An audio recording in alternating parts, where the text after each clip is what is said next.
J'ai un ami que vous connaissez, d'accord? Il était marié avec tous, vous connaissez tous. Il était marié avec une Goya. Il était marié avec une Goya. Il venait à Ouman, il parlait avec nous. Maintenant, il vient, qu'est-ce qu'il faut faire à Rosh Hashanah? Je lui dis, écoute, voilà, il y a un petit tikkun haklali, tu mets la pièce, et il y a aussi le vidouille Dvarim. Alors il dit, tu pourrais être à côté de moi, tu m'apprends? Je dis, ok. Et là, il arrive dans les vidouille Dvarim non, là où il y a écrit non, du Rida, là où il y a écrit avec les femmes. Et là-bas, il y a écrit entre parenthèses une Goya. Il me dit, qu'est-ce que ça veut dire ça? Je dis, bah. C'est assourd d'être avec une Goya. Il dit, mais je suis marié, j'ai des enfants. Alors, je fais quoi? Je lui dis, écoute, frère, c'est interdit. Je dis maintenant, je sais pas. Voilà, je sais pas. T'es en face du tien. Parle, je sais pas. En tout cas, c'est interdit. Il faut que tu. Une vraie histoire, mes amis. Vous connaissez la personne. Et il a terminé. Il est revenu il a terminé pour terminer le Inyan. Et il est parti devant le Tzion.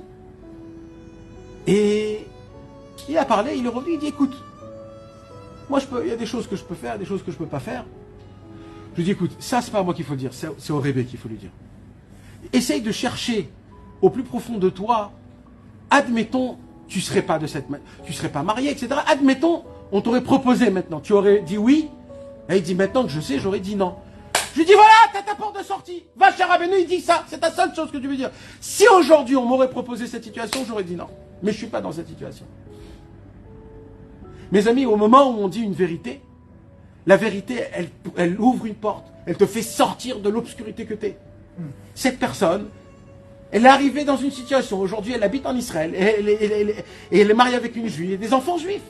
C'est divorcé, et tout s'est bien fait de cette manière. Pourquoi? Parce que tant que tu ne sais pas dire une vérité telle qu'elle, en te disant réellement, voilà Hachem, moi je suis marié, voilà, c'est ma situation, je ne peux pas faire autrement. Mais, comme dans le Neder, si aujourd'hui on m'aurait dit que est-ce que tu te marierais avec ça, est-ce que tu aurais fait? Voilà, je te dis la vérité, non, voilà, je l'aurais pas fait parce que je sais que c'est interdit, mais ça s'est passé, maintenant je peux pas faire plus que ça. Au moment où tu arrives à trouver un point de sincérité avec toi-même, une porte de sortie, le Akadosh Baruch Hu, il t'éclaircit, tu peux t'en sortir. Mais mes amis, qu'est-ce qui se passe quand dans ma tête je me dis je ne peux pas sortir de ce problème-là?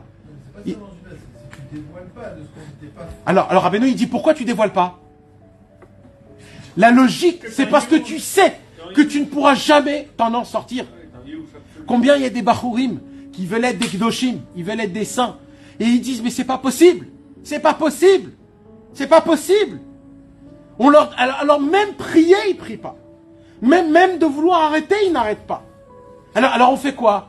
Il faut leur donner de l'espoir. Il faut leur dire Nachon, c'est moi et je suis comme ça. Mais Ribono Shel Olam, de cette personnalité-là. Combien, mes amis, Rabbi Nathan?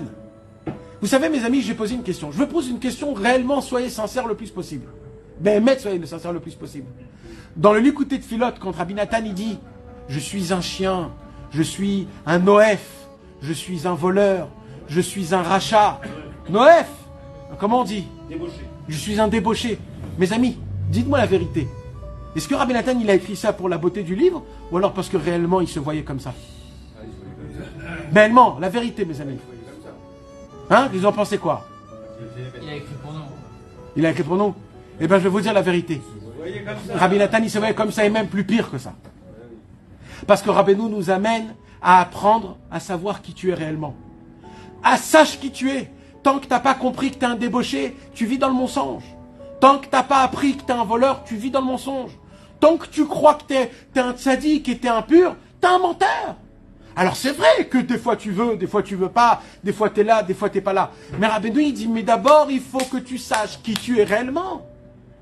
Si on te donne un plat super bon sans sel, qu'est-ce qui se passe, David? Qu'est-ce qui se passe? Hein? Et ta femme elle dit, non je mets pas de sel, voilà. C'est comme ça le plat que je veux. Tu vas t'énerver contre elle, tu vas, mais qu'est-ce qu'il y a, Makara? Si tu vas dans un restaurant, on t'a donné un tout petit peu plus, au lieu de well dine, c'est well, je sais pas quoi, le steak. Alors, oh là là, oui, c'est pas exactement comme il faut, c'est sec, j'ai rien à faire avec ce steak. Mais oh, où on est? Qu'est-ce qui se passe? Comment ça fonctionne? Là, ta vraie personnalité, elle ressort. Là, d'un coup, quand t'es en voiture et que quelqu'un te fait une queue de poisson, tu pètes un câble. Mais oh, il y a 2 heures, tu faisais du liquide de filote, là, t'étais un grand sadique. Macara?